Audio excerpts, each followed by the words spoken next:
deforestation across generations and generations.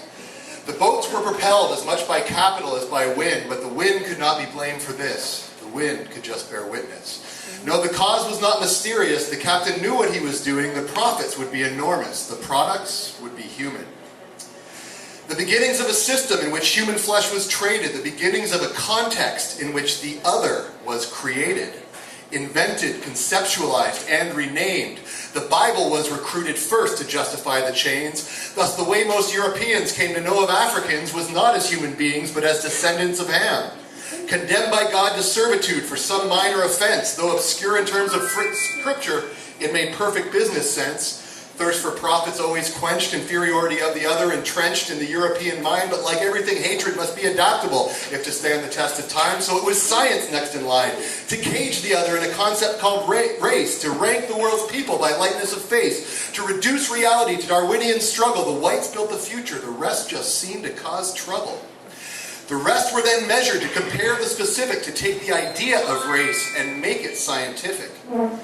They weighed and they measured human craniums and brains in a search for the evidence of a conclusion preordained.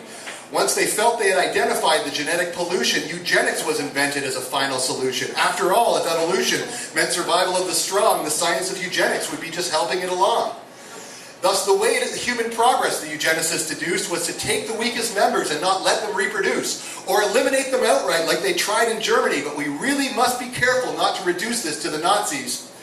The great wartime prime ministers, William Lyon Mackenzie King and Winston Churchill himself, both supporters of eugenics. C.S. Lewis, H.G. Wells, and the playwright Bernard Shaw, eugenicists. Canada's first feminists, Emily Murphy, Nellie McClung, virulent racists, and eugenicists. The man CBC viewers voted the greatest Canadian and the founder of public health care in Canada, Tommy Douglas, wrote his doctoral thesis in praise of eugenics. In the 1920s and 30s, both Alberta and British Columbia passed laws which resulted in the forced sterilization of immigrants, prisoners, Aboriginal people, and the mentally ill. But still, here we are, less than 100 years from forced sterilization, and you want to tell me we live in a post-racial nation? Less than 50 years since the last residential school closed, a new vision of us has been superimposed. A hegemonic group hug that says we're all the same, race and class never existed, it's all been in your brain.